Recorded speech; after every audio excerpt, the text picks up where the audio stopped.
Good morning, good afternoon, wherever you are. Welcome to the Trustworthy Next, an introduction to the family operating system. It's great to have you here with us this morning. Thank you for joining. You're in the right place if you're here to learn about Trustworthy. I'm Nat Robinson, founder and CEO of Trustworthy, and I'm joined today by two of my colleagues, Kyle Adamo, our head of product, and Alan Goodwin, our head of customer experience. I'll be doing a little introduction and they'll pick up my slack and do the rest of the presentation. Great to have you with us here if you're just joining. If you didn't know, today is a very special day. July 21st is National Junk Food Day. And after this presentation, that basically means you have to go get some junk food. Could be a pizza, could be a hot dog, could be a burger. Your choice, but you want to celebrate each and every day, and today is National Junk Food Day. So have at it. It's also, and I guess this is in line with National Junk Food Day, National Lamington Day. Now, if you're from New Zealand like me, you know what a lamington is because it's a national treasure.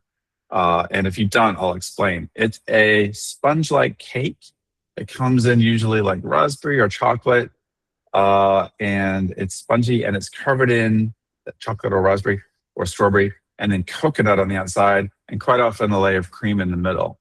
You can Google it. If you Google Lamington, Lamington, it's a delicious sweet treat. I don't know if you'll find it readily here in the United States, but in New Zealand, where I'm from, it's all over the place. You can't go to a grocery store without finding it. Anyway, we're going to talk about Trustworthy. We're not going to talk about junk food all day, but just so you know, that's just an interesting tidbit for today. Okay, a little bit of housekeeping before we really get into it. If you have a question, we would love to hear it. In order for you to ask a question, you want to navigate to the bottom right corner of your screen.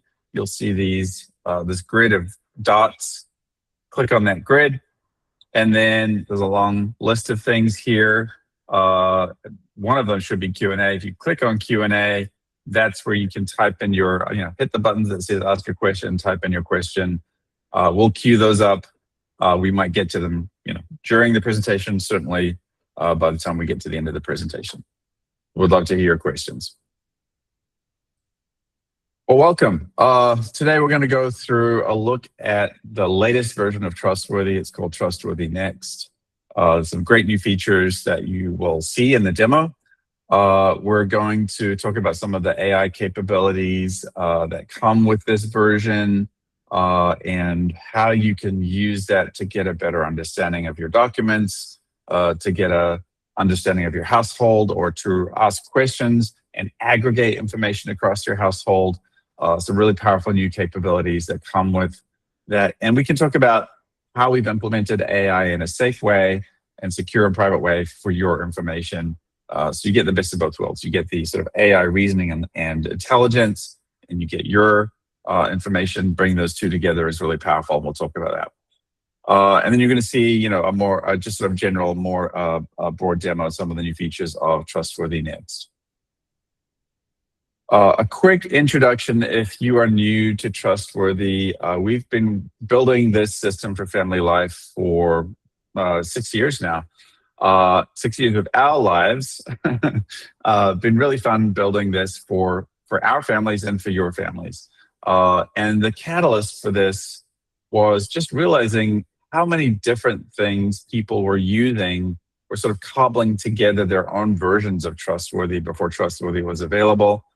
And we'd seen everything from people using the Photos app on their phone to store important things, documents, and screenshots and whatnot, to online cloud drives, to project management tools like Monday.com or Trello, and of course, the shoebox, the file cabinet, everything. We've seen every flavor of things that people were using, and realized there wasn't really a great system to help people that was purpose-built for families and the needs of families and their ecosystems. So when we looked at that and said, hey, we'd love to build this, this seems like a great problem to solve for, to help families keep track of all that important information and then be able to use it in the moments that they need it, whether that's a regular everyday moment, like I'm filling out a form for the kids' schools, or maybe a more emergency kind of moment where there's a natural disaster happening, maybe an evacuation or someone got ill. Really need to get my hands on those bits of information in emergencies across that whole spectrum of life. So we knew this had to be a secure and private platform. We really anchored on that initially, like how do we make this the most robust, the most secure? Obviously, how do we build trust with members and make them feel good about the layers of security and privacy that they have around their information? So we focused on that. And I think we've built arguably the best, most secure system in the industry for family information. We can talk in great detail about that. Then we said, okay, we want to make it really easy because this can be time consuming for families to assemble the treasure map, as we like to call it, to where all the important bits of information are so that they don't lose track of them and so that their loved ones and maybe trusted professionals know where to go to find it in all the moments. How do we help them build it? So we built a lot of curation facility, like being able to drag and drop things, being able to use the mobile app to scan something in, being able to forward an email with an attachment to Trustworthy, on and on. You'll see some of this in the demo. Even building an integration with ScanSnap Scanner so that when you scan something, it goes straight into Trustworthy and is secured there. So there's a lot of curation ease. Then we focus on guidance and reminders. How do we help you know what to put into Trustworthy and how do we guide you through that process? We obviously built mobile on iOS initially, and then later we built it on Android. And then the last couple of years, we've been really delving into AI, and it started with Autopilot. How do we automate as much of the things that you need to do around securing and sharing information as possible? We've seen some great advances with that and making it easier than ever before for families to get into an organized state and stay organized across the life of the information in their household. And this has all sort of culminated in the last couple of months with a big new release called Trustworthy Next that we'll be demoing today. Just a little bit about what we call the household data graph and what this is. It's kind of invisible. You don't really see it in the application and in the experience, but it's something that's happening in the background, and it's unique to Trustworthy. What we do in the background is start to build this sort of, like you can see in the diagram here, this picture of how things interrelate across your household. Who are the people? What are the properties? Insurances, accounts, investments, other important documents, estate plans, etc. And how do they interrelate so that whoever comes along can make sense of it all and say, oh, I understand the connections, I understand who the people are on this insurance policy, who are the people are on this estate, how they interrelate, and what this household and family looks like. That's something that gets built automatically in the back end of the application as you bring in new documents. And it's something that is really helpful in terms of just understanding the household and how it works. It's also a great context for, okay, now that we have a basic understanding, how do we help you get to the next level of organization and preparedness? How do we help you improve your family resilience and start to make useful recommendations, not just things that, hey, this thing is expiring, here's a reminder. We do that already, but start to make recommendations to make your whole household system more robust. Okay, that's enough from me. I'm going to hand it over to Kyle, and he's going to walk you through a demo. And I'm sure he's tracking questions as they come in. So we'll try and get to those as they arrive, or maybe more towards the end. Over to you, Kyle. Thanks, Nat. So as I get going through Trustworthy, if questions arise, feel free to post them into the Q&A section in your Google Meet application. Ellen or Nat, if I'm rambling on something and there's a question that makes sense to handle, just stop me, I'll handle it then. Otherwise, we'll save some time at the end and cover these off. So what I'm going to get into today is I've created a brand new account in Trustworthy. I've done nothing other than log in and set up my MFA.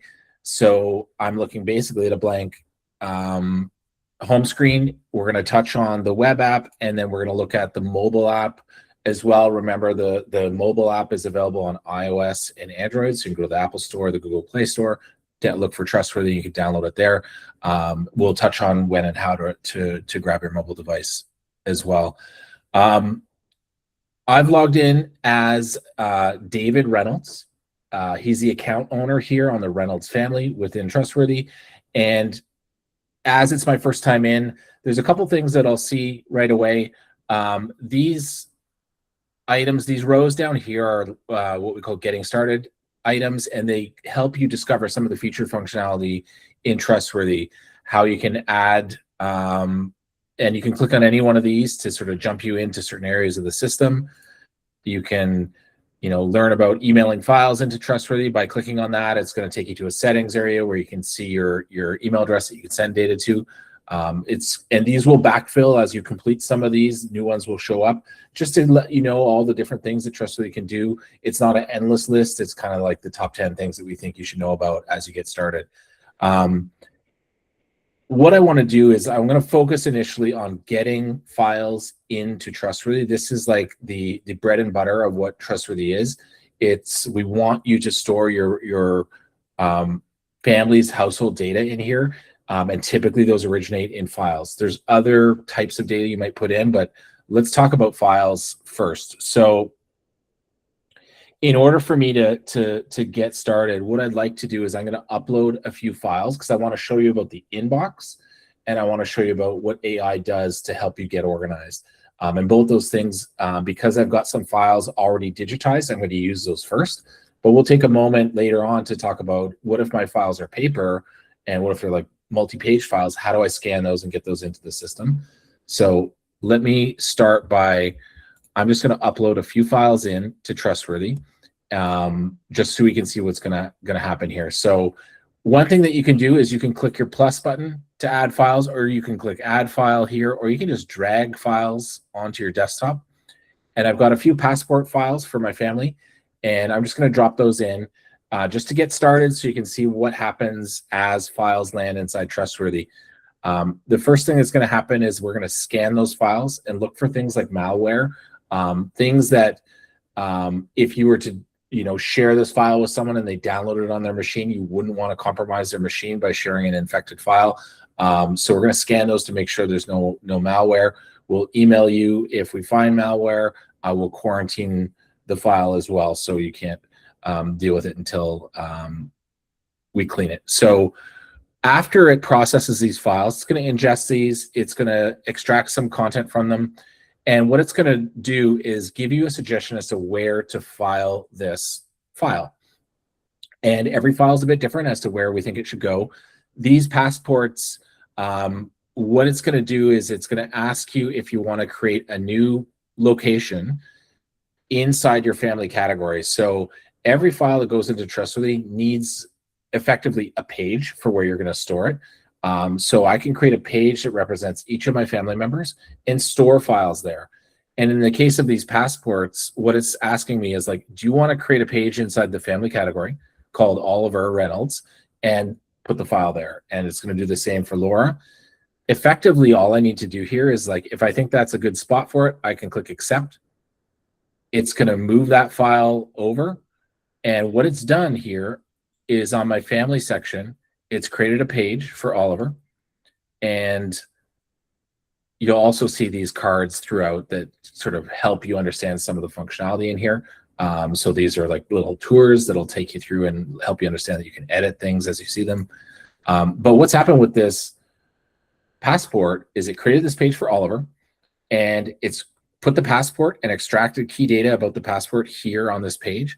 And as I upload further files that might land on this page, it'll know that they should go on this page, and it'll fill in the slots. Like once I add the driver's license, it'll put it there. Once I add global entry, it'll put it there, social security, etc.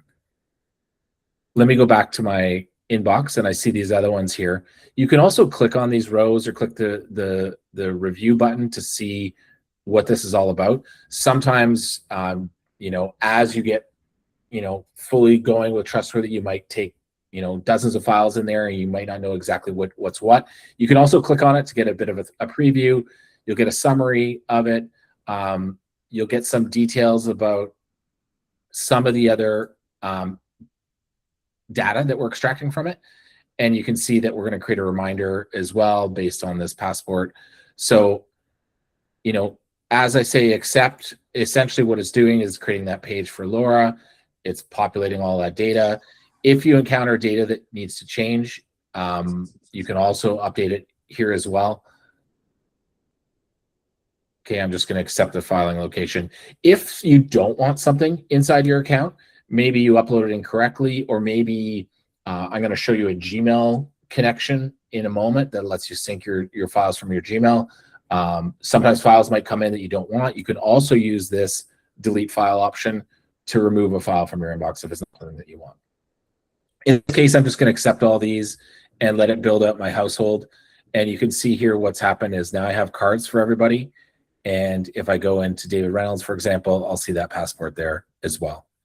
Carl, I just want to point out, in case this wasn't obvious to folks, is you ingested those files. They were just files, right? What the system is doing is looking at those files and extracting all the metadata and doing all the heavy lifting. You didn't have to type anything in. You didn't have to type the summary or take out the passport number or type in the expiration date. That was all done automatically. Even the categorization or the recommendation of the category was done automatically, right? I just wanted to land that idea because it just seems so seamless. And I know we take it for granted, but for new folks, there's really no heavy lifting to do. Yeah, it can be a photo or a PDF or some other kind of file, a document, like a Word doc. And the system understands essentially all of those documents. Is this an ID? Is this a bank statement? Is this an insurance policy? We've trained it to understand household documents so that when you bring in that file, it knows what to do with it and it's making a recommendation, but it's also extracting all that metadata for you. We take this for granted, but for some people, it's like, oh, wow, I didn't have to do any of the typing in. I didn't have to do, the system's doing all that for you.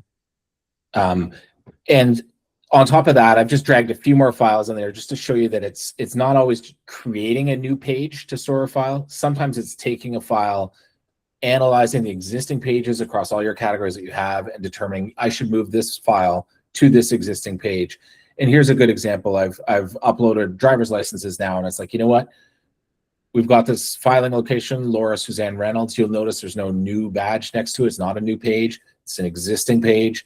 And if I say accept here, what it's going to do, it's going to move that file over. And what it's going to do, it's basically adding it to the page. So if I go into Laura's page, where I once only had a passport on this page, now I have a driver's license as well. Okay, so it's determined, hey, we've got a spot for this file. Let's put it over here. And like Nat said, it's extracted all this data. And I'll show you a couple cool ways that you can use this data later through our chat mechanism. So your inbox is a place that anytime you send a file into Trustworthy where you haven't determined exactly where it should go, it's going to land on your inbox, and it's up to you to curate it and determine where it should go. And the AI is going to help you with that. And it's going to extract all this data to make it more actionable later. So I'm just accepting some of those things. Let's talk about a few other ways you can get files in here. I want to jump over to mobile for a moment, because I think mobile, not everyone has their files already digitized. Sometimes you've got paper or analog files that you need to digitize to get into your system. Maybe you've got a filing cabinet full of stuff. Maybe like me, you've got a series of piles all over the place and you want to go through those piles and start digitizing things. Or maybe it's something new that's come in from the mail and you want to get it into Trustworthy. So I'm going to jump over to mobile briefly. And here's what I'm going to do. On mobile, I am going to see this plus button that's down on the bottom right. If you want to scan something into mobile, you can launch that and you can see all these different options. You can take a photo of it, you can scan it. Scan it's nice because it'll like determine the edges of this document. It allows you to do multi-page files as well. Whereas, you know, taking a photo doesn't allow multi-page files. Let's do scan. I tend to use this all the time. I'm going to scan and I'm going to point it at this crinkled up document. This is medical insurance. And you can see there's this plus button up at the top. The check mark, sorry. I'm going to hit the check mark. It's going to upload this file. It's going to give it it's going to give it a better name, rather than scanned underscore document and a bunch of characters. It's going to give it a name that's more discoverable, more intuitive. And then it's going to make a suggestion as to what to do with that file. And you can see it's sort of happening on both desktop and mobile here. It's going through this extraction phase. Once it's done that, it'll have a suggestion as to where it should go. So on desktop, you can see that it's suggesting to create a page. And on mobile, it's got the same sort of thing. On mobile, I can just tap on the file. I can see all my summary, where it wants to go, etc. And I've got an accept button here as well. And that's going to file it in the suggested filing location. And what's happening here is it's creating a insurance page. So if I go back to web, what it did over here was it created a new health insurance policy based on that card. When I click on there, I'll see all the details about this insurance policy, who's covered, my dependents. I'll see that file that I just scanned is on here, the policy document. And this is a good way to get files into the system. If you have a multi-page file, let me grab what do I got here? This looks like a invoice for some automotive repair, and it's got 2 pages on it. I'm going to show you what it looks like to scan multiple pages using mobile. So in the same way as I did before, I can click my plus button down at the bottom, do scan document, essentially just point at the first page and then, flip it over. You can do the next page from there. And now what it's going to do is going to combine those into a multiple page PDF. So even if it's 2 pages, if it's 15 pages, you can still just flip those pages and scan a multi-page document and turn it into a single digital file. One thing to note, though, Trustworthy, when you're scanning stuff, upload or use that check mark in the scanner to upload it when you're at the end of a file. Sometimes you've got a stack of paper and there's 30 different files in there, but it's all one big stack. If you were to scan that all as one multi-page scan, we're not going to know where the beginning and the end of that file is. We can't break it off into its subsequent pieces. Always sort of upload it once you've reached the end of a file, rather than combining multiple separate files together and hoping Trustworthy will sort it out. One day we'll probably be able to sort that out, but for now we can't split PDFs and things like that. So this, this file came in here. It's got some suggestions. It wants to, for this automotive document, it wants to create a contact for RNS Automotive, and it's going to put the file there. If you wanted to put that file elsewhere, you could do that as well. You don't have to accept these recommendations. So back on web, let's say, for example, I don't want to put it there. I could move it elsewhere, and I could say, let's go and we're going to create a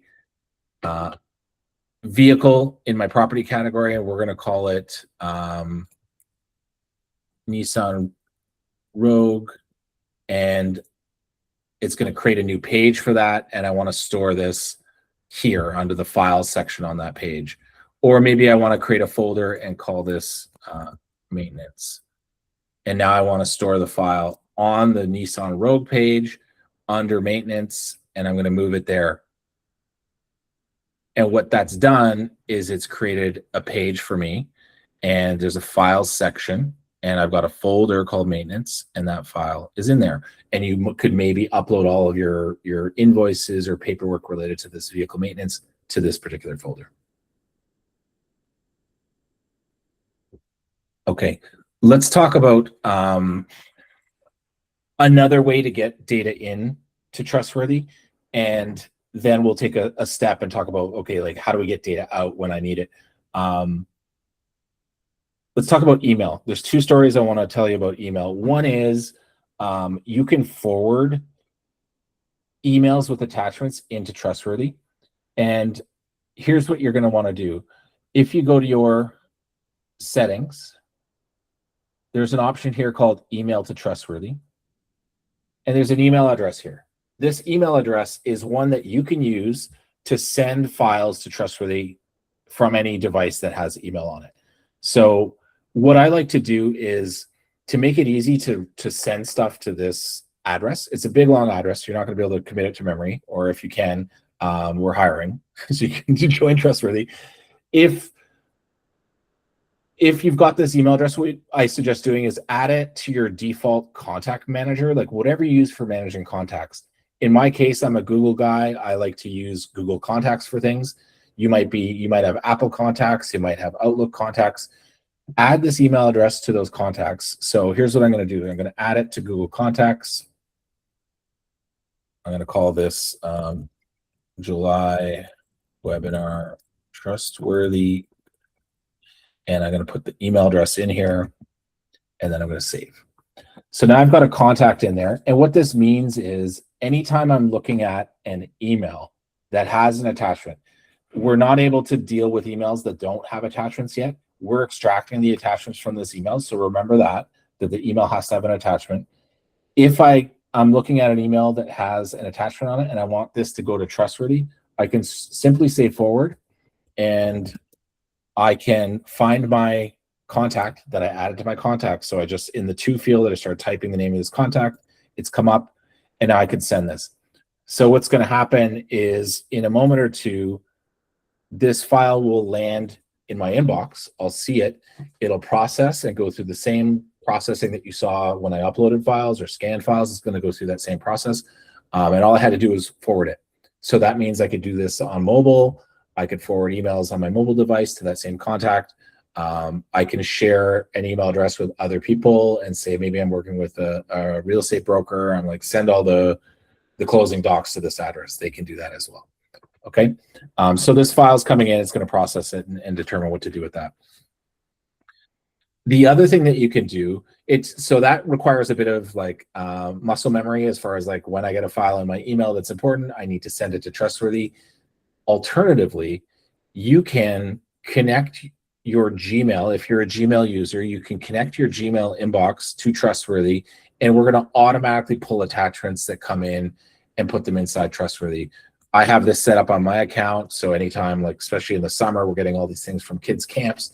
All the stuff from the camps is coming out of my email into Trustworthy, where it's a bit more safe, secure, sane.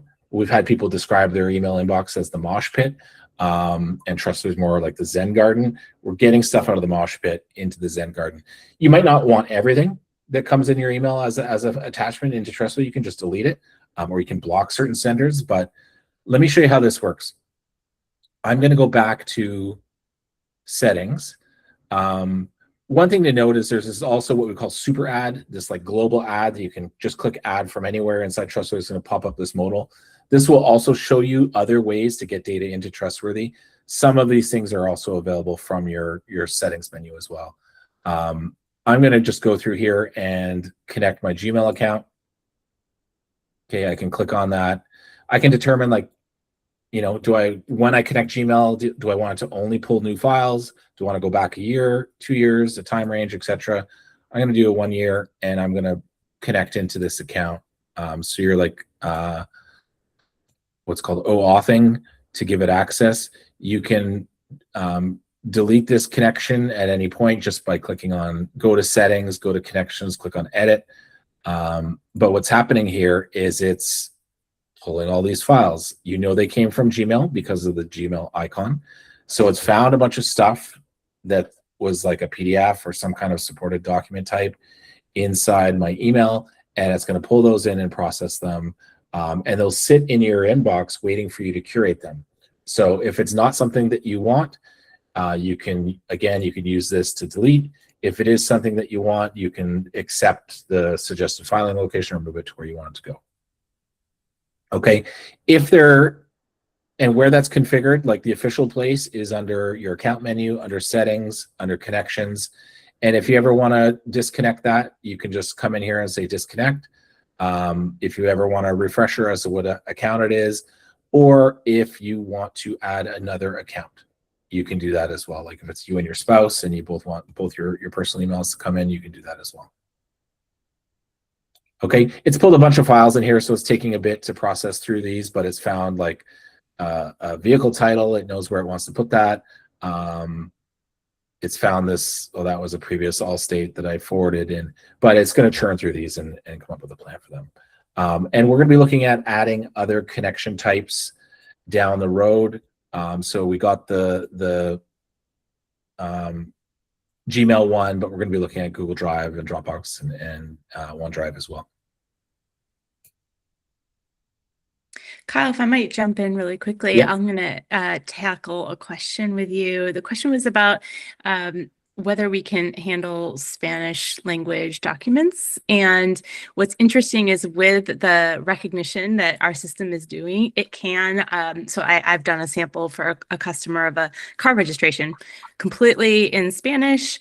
I dropped it into Trustworthy and it understood and was able to parse against, oh, this is the VIN number, this is the address. And so it will do it to some degree. We have not, as a company, taken this forward into fully localizing either what you're seeing on the screen here or all documents, but it will work for some documents. So I wanted to contribute that, and Kyle can go a bit further then. Yeah, that's a good note, because it's the AI that's sort of reviewing the docs has knowledge about a lot of different languages. It can determine this is a contact, this is an address, this is a phone number. Like, it'll figure all that stuff out. But the full, like, if you needed a Portuguese interface, it's not going to change the words that you see on screen or anything like that. But that's in the future, is looking at ways we can localize things based on what language that you're comfortable with. But for now, the interface and a lot of aspects will still be like US-based English. But we'll still be able to interpret a lot of these files. We have one of our engineers Portuguese, and all of his files work just fine. So yes, with limitations, I guess is the answer. But it is something that we're aware of. And we have several other questions, but do you want to continue and we'll get to those next, or do you want to take some more right now? Let me just touch on one more thing, and then we'll take a break and we'll talk about some questions. Actually, two more things I want to touch on. One is scanning into Trustworthy. If you have a desktop scanner, like all desktop scanners can, scan these multi-page, these huge documents into a PDF. Some scanners, like ScanSnap, who we partner with, they can also email files directly to Trustworthy after you've scanned them. So one thing I want to note, if you have a ScanSnap scanner, it's got this functionality typically called ScanSnap Cloud, and you can configure ScanSnap Cloud to email to that same email address that we talked about, so that you set up a profile in your ScanSnap, you click the Trustworthy button, it'll scan the item, send it directly into Trustworthy, and you don't have to do anything other than hit the scan button. So do look at your scanner. If it's a ScanSnap, you might have some more automation to be able to send files with like little friction. Otherwise, it'll write a PDF for you, and you can just drag that into Trustworthy. One other thing I want to touch on before we get into questions is, like, so now I've got a bunch of data inside my system. What are the ways that I can use that down the road to make things simpler in my life? One is through sharing a file. So let's say I'm working with a mortgage broker on a refinance. They need a copy of my driver's license. One thing I can do, instead of falling back to like the way I used to do this, which is snap a picture of my driver's license, attach it to an email, and send it off to someone's inbox where it's probably going to live forever inside that inbox. Instead of that, what I can do is, anytime you have a file in Trustworthy, there's a file thumbnail that you can click on. Once you're in that file preview, there's a share option here, and you can generate an expiring link to this file. If I'm working with a broker and he's on it right now and he's got to do a background check, I can say, okay, I'm going to give you a link for an hour. It's going to generate a link. I can copy this link. I can send it to him, whether it's text or email or whatever. He can click the link, see the data that is needed, and then I'll get an email notification that the link's been used. I'll get an email notification when the link expires.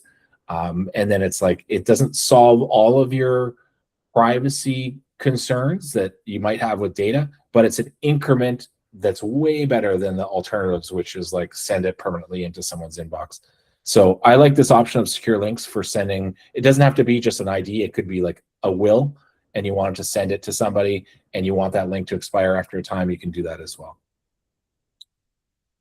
One other thing that I want to talk about is chat. I've clicked on this chat option here, and I want to make sure that we get into this because we're going to run out of time otherwise. But chat is a great way to ask questions about your data, get summaries of data that are scattered across Trustworthy, and get advice onto what to do next. So let's say, for example, I know I've put all these passports in there, and I'm working with a travel agent, let's say, and I need all these passport numbers. Instead of having to go to each one by one and copy and paste it, I can just ask chat.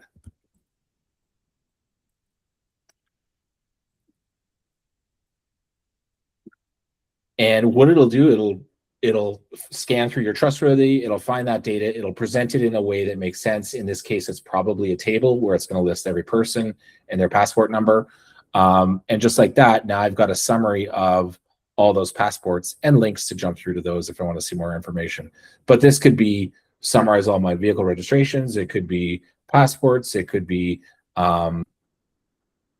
anything for that matter. And when you go into chat and you start a new chat, you'll see some of these like sample prompts about like, just to give you ideas of like what it's capable of. And some of them are helpful where you can ask it to create a checklist to give you a status as to where I'm at, or how can I improve this category, or what should I do next. And over time, we're working on more and more improvements to make this like a ride along that comes with you on your journey that tells you exactly what to do next. So it's best right now for asking questions and getting advice. You can see that there's a way to attach files. So you'll be able to this is in beta right now. You can upload files into chat and have it file them for you. You can make updates and tell it to do things like create a contact, create a reminder for me. You could do all those different things. In this case, I've just asked it for like a checklist of where I'm at in this category and what should I do next. So it's churning through my data and looking at what's out there. It's going to come together with some advice for me shortly. Let me pause for a second while this is waiting, and we can jump into another question or two. Awesome. Let's take an easy one right off the top. Is it possible to extract and create a file of all of my data in Trustworthy? There's a couple. This is an interesting topic because Ellen and I were just talking about this. Of course, you can export your data to get it out. So anything you've uploaded, if you want to export it, you can get it out. That's all done through settings and export, and you can create an archive. This will create a zip of all the files you've uploaded and store those there. You can ask chat, and it's not going to create a PDF for you or anything like that, but it's going to create like a text-based summary of what's in your account. However, we are working on a new functionality that's more of like, internally we're calling a life binder. Like it's a binder, like something that you might store locally to hand off to someone who may not be tech savvy, or that you don't want to invite into Trustworthy, or just to have this analog backup of things. So expect that in the coming months is some sort of way to export your data cleanly. Obviously, you can export your data, but that's the raw files. But if I want a summary that's more paper-based and organized that I can put inside a binder, that'll be coming soon. I'm not going to give you a date because I've said that a lot, but it is sort of moving up the queue, and we know it's a high-value thing for a lot of people. Kyle and I like to dream together. Yeah. Next question. Can I view the storage used and available for my Trustworthy account? Second part of this, perhaps offer some tips on what is viewed to be valuable files to avoid bloat. For example, only file year-end banking statements versus monthly statements, right, if you're worried about bloat in the account. Right. Short story, I wouldn't worry about bloat. I wouldn't worry about storage that much. Quick, you cannot view the storage yet inside Trustworthy. You can't see your capacity, how much you have. This is something that's in flight that Ellen's been working on, that we're going to get into place shortly, where you'll be able to see how much storage I've used. But I'll tell you that things like PDFs and image files and the type of documents that we typically see are very, very small in the grand scheme of things. So if you have 2 gigs of storage, you're not going to be anywhere close to being over that. Now, things that can, so I wouldn't worry about monthly statements. Add them, add monthly statements. That's okay. If they're just PDF files, you're not going to be at risk of going over. Where things get more challenging, and we don't make it easy for you to upload these, but things like videos, we don't technically support videos currently. There's ways you can get a video in, but we don't have a video player built into the app, so you can't even play back the video. You could download it to play it on your device, but once we start to have better support for things like video, that's when things start to get bigger, because as you know, videos are huge compared to like a PDF. Like it'll take 1,000 PDFs to equal what it takes for a video. So video is where things are going to get a bit more bloated, but you'll probably see our storage capacities and tiers change once we have support for video. I don't know when that's going to land, but I personally, there's a few videos that I like to store in my account that are just like sentimental or like a milestone type video. So when it comes to things like statements, here's what I see a lot of people do is they'll have a, let me do this. I'm just going to drag, let me drag a statement in here. And Kyle, this question, you're about to answer another question, which is about how to most easily add credit card bills, that kind of thing. So we can kind of hit two birds with one stone on credit cards, bills. Yeah, there's one thing that you could do is if you were to drag a statement to your dashboard, after it's done processing or you upload this, it's going to recommend creating a bank account. I'm going to start there just so I get this bank account. I don't have to type stuff. But typically what I see people do is they'll create their accounts in their finance category, and they'll create folders on that account called monthly statements, and then they'll upload their files there to that folder. I'll show you this in a moment. So I uploaded a monthly statement for a Truist checking account. It's like, hey, you should create a page inside the finance category. I think that's a great idea. I'm going to create that page. And here's what it's done is it's created this page for Truist, and it's put the file in this files category. Maybe I don't want this like unstructured place for files to go. Maybe I want a folder, and I want to call this folder monthly statements. So now I've got that folder. I could drag this file there to put it inside that folder. And then maybe I have other files that I want to put in this folder. I've got other monthly checkings. So let me grab some of those, and then I could drag them into the folder itself, then keep them all contained inside this monthly statements folder. It really depends. You can have like a free-for-all inside your files section where you just have files all over the place, or you can create these folders to keep things contained. It's sort of topical.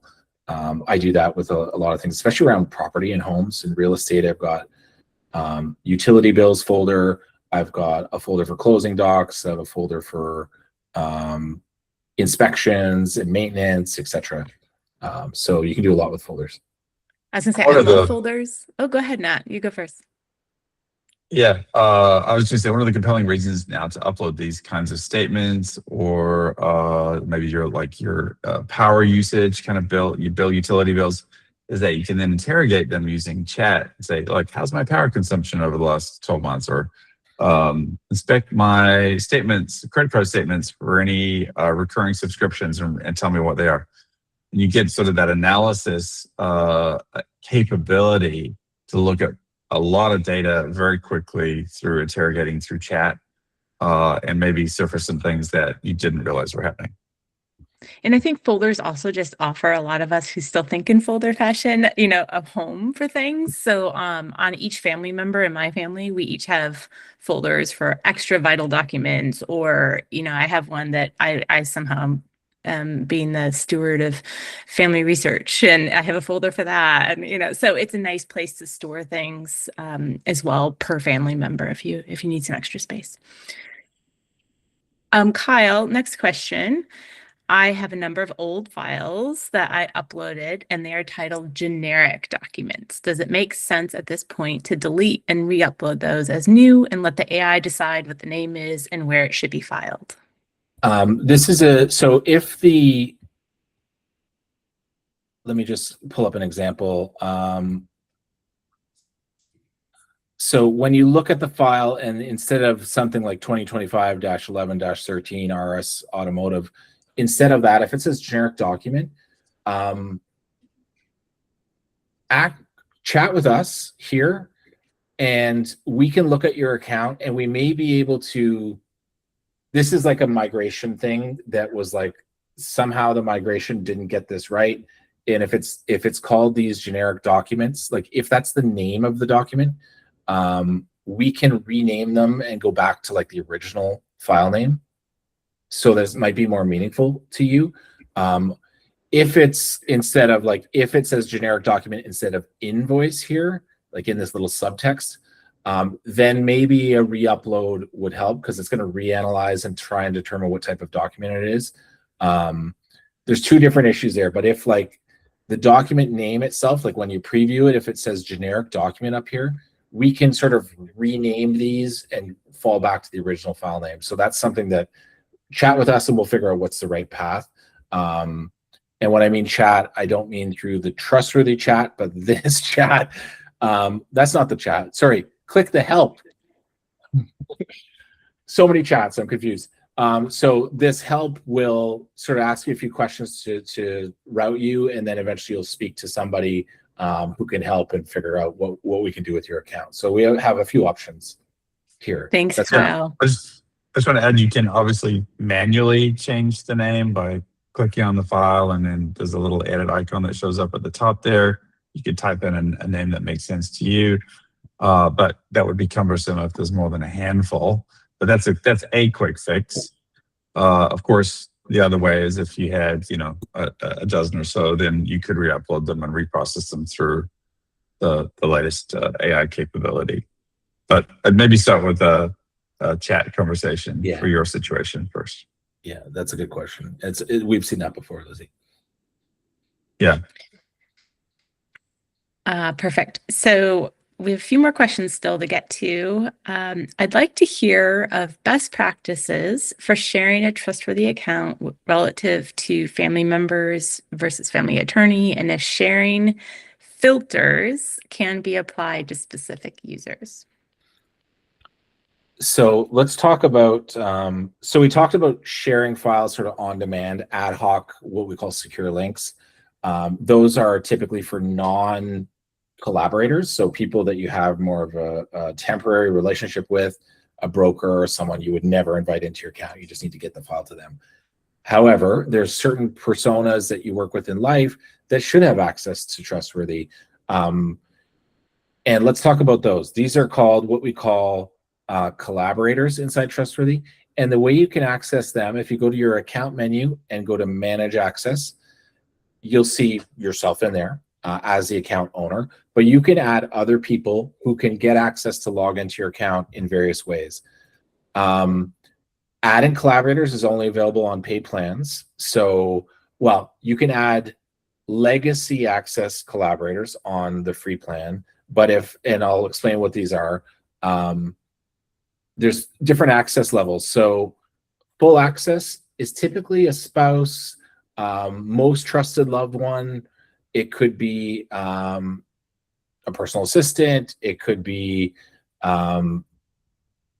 estate agent. I don't know. There's different types of personas, a family office, something like that, where they might have access to all sorts of things within your account. Spouse is the most common, or partner is the most common type of full access collaborator. What that means is you put in their email address. You may already have them listed as a family member. If we have their email, we'll pull it across. If not, you can input it here. You can specify a personal message that'll go in the email invite to say, hey, I'm using Trustworthy. I thought you'd like it. Here's a link.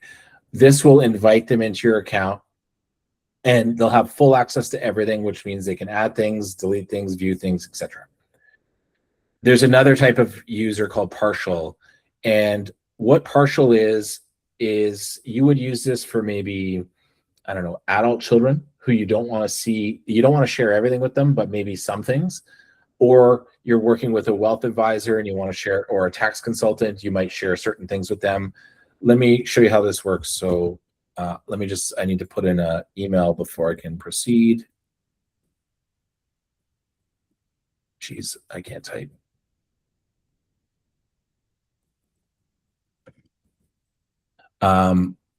This is where you get to configure the level of access. So what I'd suggest is start narrow and then broaden as you go. You don't want to overshare things because once the cat's out of the bag, they can see that data. Start narrow, and if they're like, hey, I really need access to this, then you can start to broaden it. But let's say you're inviting an adult child who's away at college and there's a few things they need access to. You can share entire categories. So everything in finance they'll see, or you can really narrow this down by saying, you know what, they only need this checking account. So this will list out all your accounts, and you might just share using these check boxes like certain things. Maybe in the family category, I'm going to be giving Emily access to just Emily stuff. I can do that. I can just give her access to Emily. And if it's a tax consultant, maybe they need everything inside the tax category. You can do that, or you can narrow it down to just certain pages effectively. So there's a lot of ways to configure this. And after you've built their access, you can come back in here and you can like edit the profile, and there'll be, for a collaborator, there'll be like a manage access button, and you can configure their permissions and broaden them if you need to. So as far as best practices, make sure you invite at least a person. Trustworthy sort of improves in value if people know that you're putting your data there. If you never tell anybody your data is in here and you get hit by a bus, you haven't really helped your family in that regard. Now they still have to settle your estate blindly. They don't know where all this stuff is. If you're going to this effort, invite people into your account, either full access if they're a spouse or trusted loved one or a partner, partial if there's some other type of collaborator, or legacy. This is a different type of invite where we do a light verification on them to make sure there's a heartbeat, that they were able to receive emails. We know their name and profile, we verify. A legacy access person does not have any access to your data inside Trustworthy now, but they're on a preferred list such that if anything were going to happen to you, they could go through a unlock process with our team after going through certain checks and balances to gain elevated access to your account. So maybe it's like, in my case, my sister, she doesn't need access to the things inside my Trustworthy account, but if something were to happen to me, I want her to be able to get access to this so she can, take my death certificate or whatever, go through Trustworthy support. We vet it. We put her through like a identity verification process to make sure she is who she says she is. Then we can then we sort of confirm with other collaborators in the account, and then we can start to elevate her access. So she didn't have access until I got hit by the bus, and then she gets access later. So at very least, have a legacy access collaborator. If you need to get someone in there who needs to do work on your behalf using your data, invite them as partial or full, whatever makes most sense there.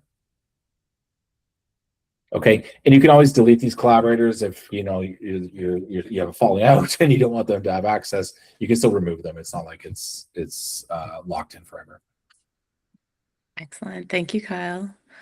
A couple more questions. The emailing a link, secure links that you showed, is that making the file view only, or can the recipient print and download?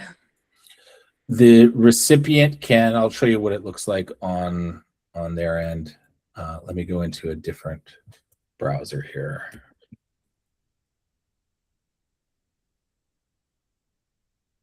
So I just view that link.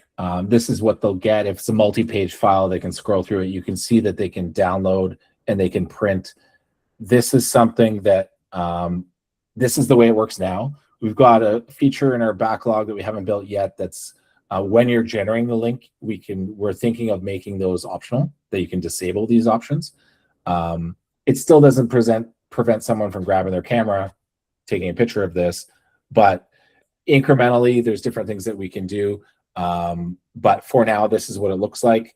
And this link expires. You can see there's like a counter as it goes. So they could technically download it. They could print it.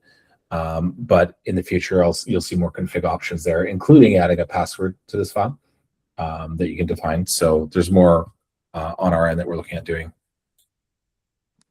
Perfect. Final question for now. So folks, if you have any additional questions, please put them into the Q&A. Just click on the 9-dot grid at the bottom and pop it in. And we will provide all of these Q&A in full on our website. You'll get an email after the event. So for now, Kyle, at the moment, last question. Is there a quick view for a power of attorney to see data? I'm sharing access with my POA, and they would need to find pertinent information quickly if something were to happen to me. Bank accounts, bills, mortgage, insurance, etc. Right. This is sort of a timely question. So as of right now, no, there isn't. You can use the collaboration that you saw there, the partial access, and it would be up to you to like pick all the things that they need access to in that collaboration share. But the idea of like making that easier to add things to, we're working on a new mechanism that we're still designing here internally around tagging, where you can tag a bunch of things with a sort of an ad hoc tag that might be sort of a project-based thing where it's like, I'm mom's downsizing, here's all the stuff that I need, or here's the things that the power of attorney is going to need, or estate planner. So you'll see more on this in the future where there'll be different recipes that you can use to create a bundle of files for people to make it easy for them. For right now, what you'd have to do is set someone up as a partial access, and then specify, you know, all the things that they might need access to inside your account. So it'll still be sort of, you know, it might be a bank account, it might be this, it might be that. So it's still a bit tedious to get around, but we've got some new things in the works that I think will make this easier to maintain over time. Because we've had this request for like, oh, I need to share a bundle of things with, like, let's say a babysitter. They need a password, they need details about contacts for emergency contacts, they need information about kids' prescriptions or medical conditions. Like all those things might be scattered about. So it'd be nice to be able to create a bundle for them. That's a good question. And that wraps up all the questions from the audience for now. Any closing words, gentlemen? No, I just want to say thanks for attending, everyone. Great questions. We love being able to interact this way. If we didn't get to your question today, if something occurs to you after the session, you can always just email us at support@trustworthy.com, and one of us will get back to you as soon as possible. I wonder why she wasn't. Hi, I have a question about the security of your data online. How do you prevent cyber attacks and hacks into the system so that they can get everybody's information? Yeah, that's a great question. Thanks. I think that was from Selena. I'll take a pass at this one. You can see that we get this question a lot.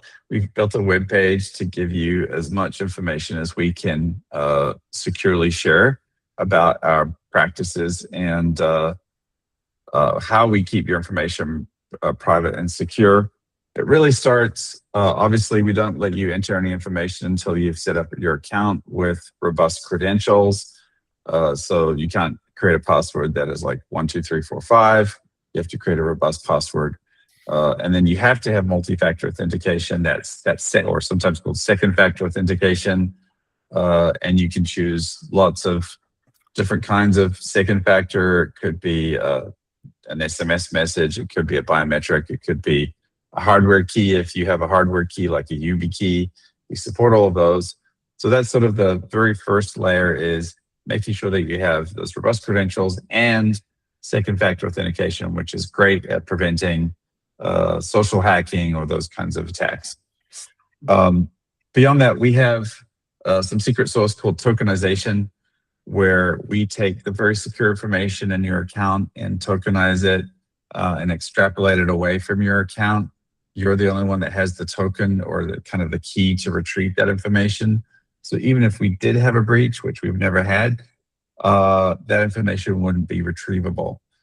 We do numerous other things, but I think to keep your information private and secure, but more importantly, It's not just us saying that we do it. There was all kinds of third-party validation and diligence that we go through every year, including SOC 2 and SOC 3 type certifications. These are annual reviews and audits of our practices across the board, across the company.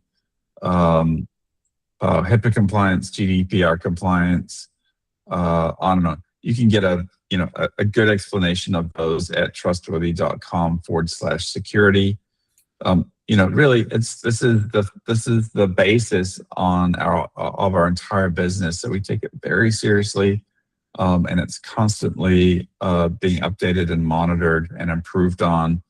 One of the things we just recently added, because of people connecting their Gmail accounts and ingesting numerous documents quickly from Gmail, we just implemented this malware detection or filtering process because of the rapid influx of new documents and some of those not being secure. So something new we just added. We're constantly upgrading it, and we're very happy. We've gone through a lot of diligence with some very large partners in banking and insurance, and so we're very comfortable with that. If you have very specific questions, sometimes we get security experts who are looking at Trustworthy for their own family. If you have very specific security questions, we're happy to answer those as well. Thank you. One follow-up question is, can you go over again the tiers for the storage? Sure. Yeah. The very easiest way to get started is with our free tier. You don't have to pay anything. You don't have to give us a credit card.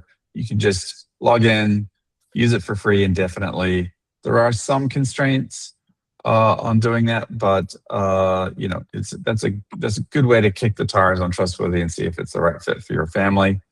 Then the next level up is the silver plan, which is just $10 a month, paid annually, and you get really it's like there was a previous question about, am I going to hit my security? It's my storage capacity. It's very unlikely if you're uploading documents that you're going to hit your storage capacity. We've been very generous with those.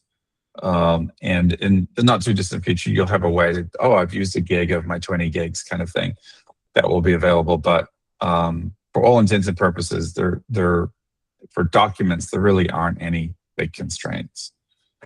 And then we have a gold plan that is $20 a month paid annually. And those are the software plans. If you're also looking for support or service, we have a software plus service plan, which is really actually a discount on the gold plan in terms of software, but it also comes with 3 hours of service from one of our Trustworthy certified experts. This is primarily for folks who are time-starved, like, I'm really busy, I just don't have time to do this. I'm going to outsource this to someone.